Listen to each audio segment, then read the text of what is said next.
again, obviously a big win for our program and for our progress, and could evaluate the film and look at all the things that we can get better at and jump on it right away, address them through meeting time, walkthroughs, and of course practice, which we had today. Yesterday we had a good chance to really dive into the film, to both this past week's game and into our opponent, and we got right after that practice today, and a very good sense of urgency, I would say, by our team, by our players, to improve, to get better at the things that we see on film that could really, again, that could hurt us in the long run, that's keeping us from being a really, really good team, and that our team just acknowledges that can be the difference in ball games down the road. So, questions, please.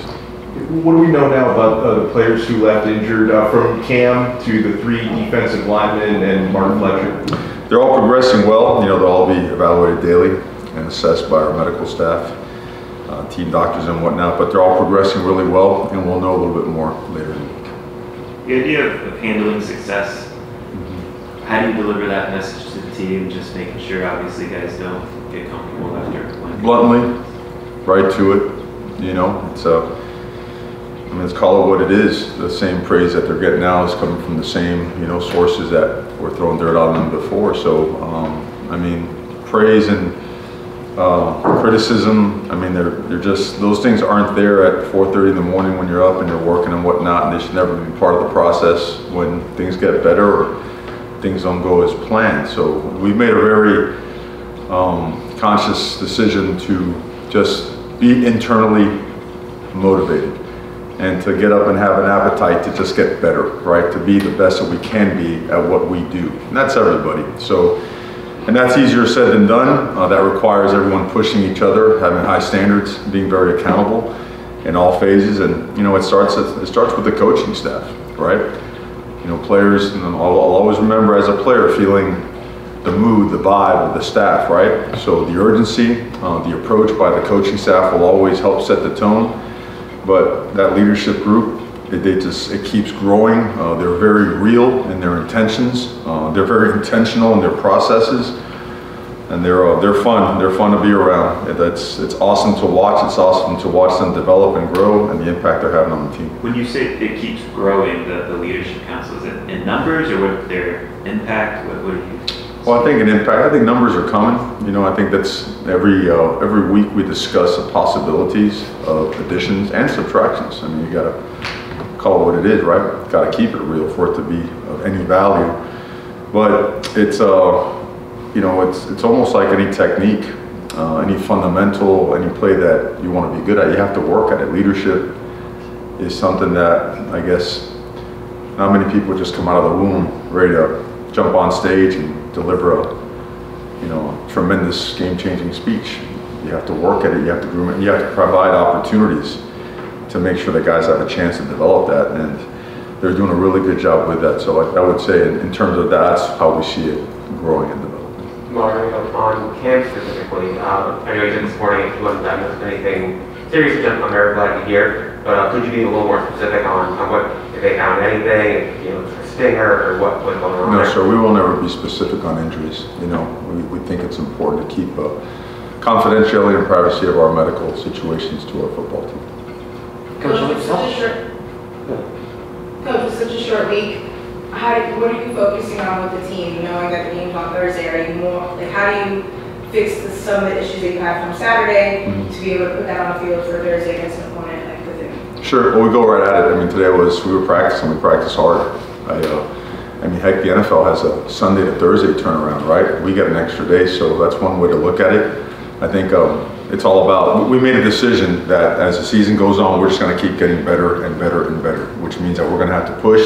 The schedule changes, it doesn't matter. The ball's going to be placed in the tee Thursday night, going to be kicked off. So the approach has been simple. It's been identifying those things that are hurting us, the way we're hurting ourselves, things that we can get better at, things that we're really close at being really good at as well. So there's it's a complete assault on improvement and betterment, and that, I don't know, there's a, again, I used the word appetite earlier. I don't know why, I've been hungry all day, but there's certainly like a strong appetite for betterment and improvement, and so that's how we're approaching the week. Mario, you always talk about the fans and the attendance. this week you went out of your way telling with the fans. What made the difference? I mean, this time you were really pumped up. That I was really pumped up? Yeah. I mean, they were awesome. You know, they were awesome. They impacted the game. Miami's Miami. When Miami goes off, we all know it's different. Everybody knows that. The whole country knows that. And we felt it. The players felt it.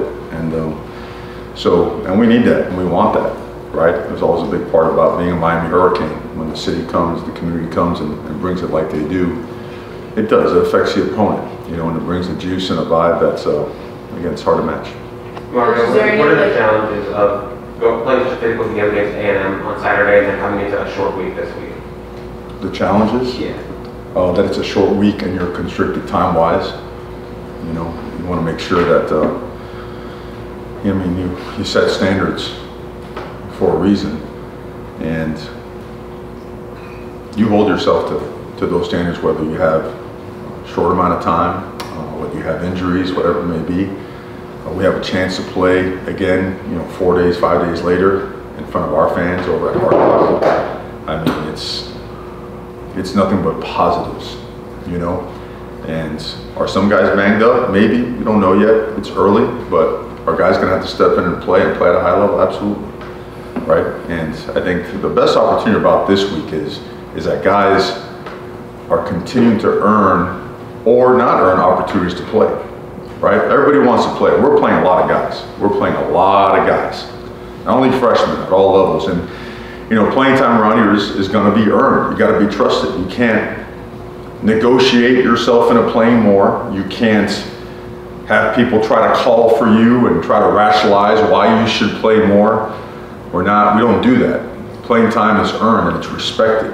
And the film doesn't lie. And because of that, you know, we keep competition very open, and we push it in all phases, from special teams and offense and defense, every phase of every part of it.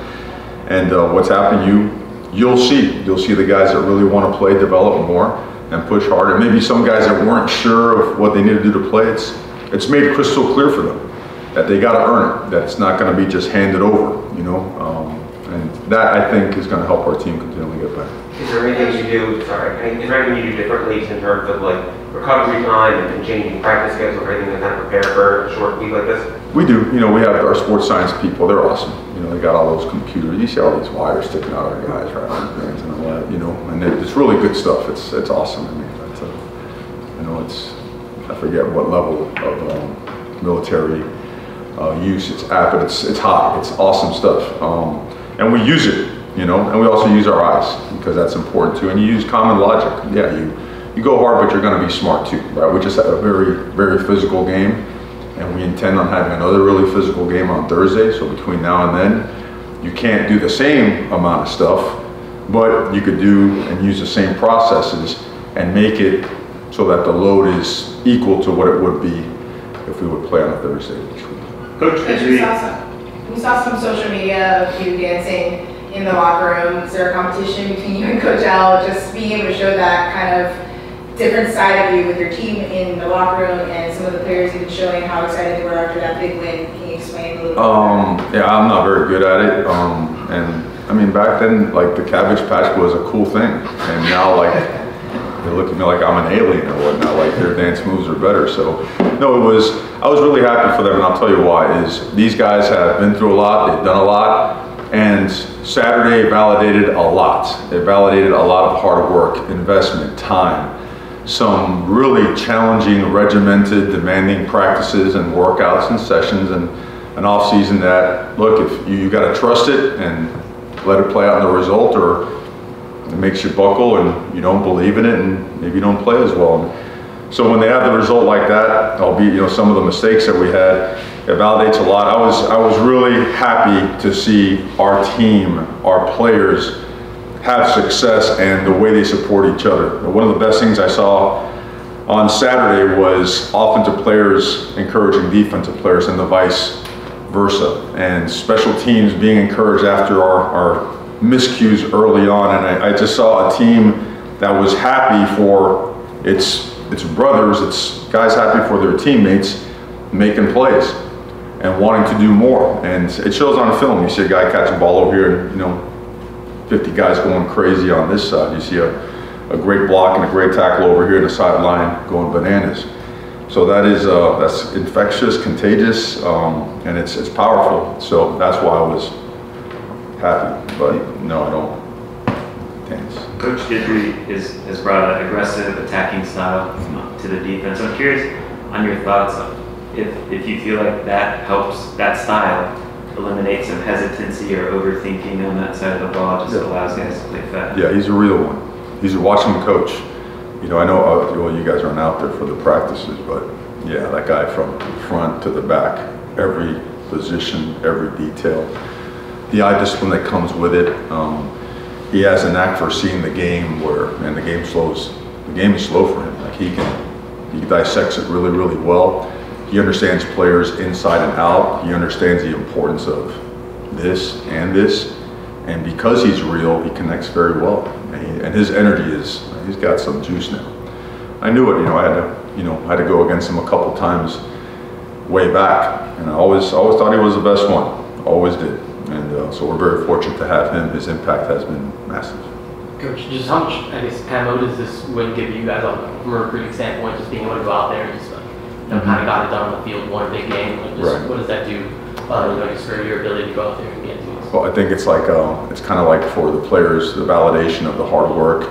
I think for recruits that were in wait and see mode, well, they got to see a big step, and so that what we have been talking about in terms of building and getting better and taking steps, that the progress, is real.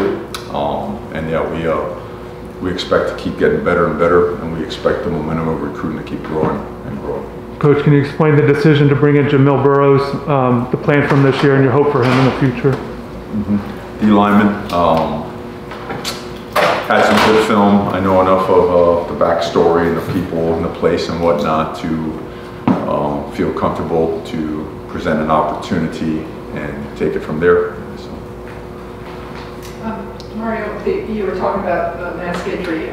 Same thing could be said on the other side of the ball with Shannon Dawson.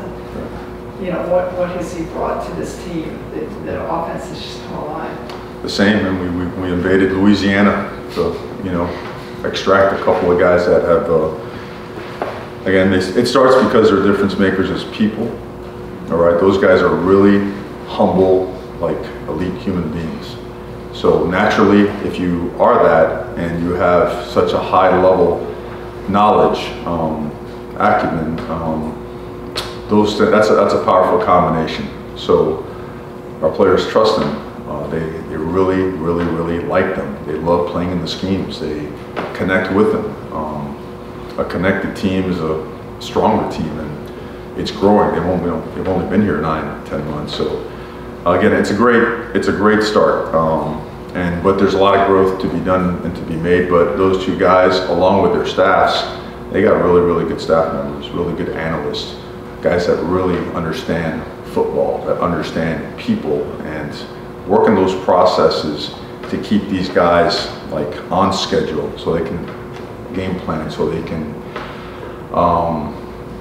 design certain things that suits our personnel is it's a tremendous advantage for us. What can you say about Coach Woody? I know you were on staff with him. Great man, great football coach. Very fond of him because, again, I was on the other side of the country. I guess we all were. And he was always awesome with my kids. You always remember that, right? Because who's the toughest on families, right? For me, put me on the moon, I'll be happy doing football all day. Families make the moves, and it's difficult on them.